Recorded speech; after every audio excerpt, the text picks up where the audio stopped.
What are your comments yesterday tell us about your view of the court? Could you clarify on the notwithstanding clause, sir? Pierre Poilievre is getting a lot of attention for plans to alter the rules of justice, including changing how violent criminals are punished. Multiple murderers will stay in maximum security, and by the way, they will have consecutive, not concurrent sentences. Multiple murderers will only ever come out of jail in a box. Monday, he suggested to a police conference he was ready to make many changes. And if those changes violate the Constitution, we will make them constitutional, using whatever tools the Constitution allows me to use to make them constitutional.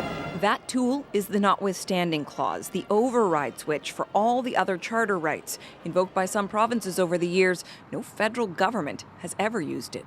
It hasn't been used in 40 years, and to think that it would be used in this particular case to impose what a court has already deemed to be cruel and unusual punishment towards prisoners is really just, surprising, shocking. Pierre Poilievre just proposed to override the fundamental freedoms and protections of Canadians.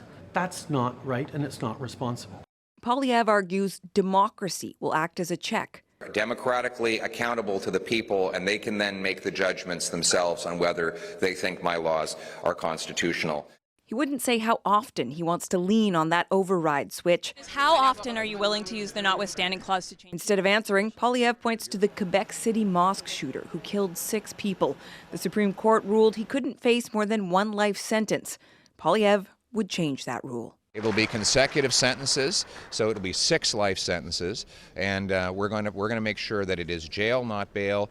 It's going to be hard time for hard crime. It's the courts that decided that, sir. So what does that say about your view of the courts? It says that my view is that I will decide in my platform. Thank you.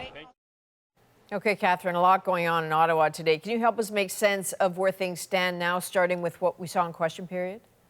Well, both the Liberals and the Conservatives believe that they can use this to their advantage. You saw Kate with a reference to fundraising there. The Conservatives, though, at odds with the Speaker, and he is basically the referee, so we can expect more bumps in the road.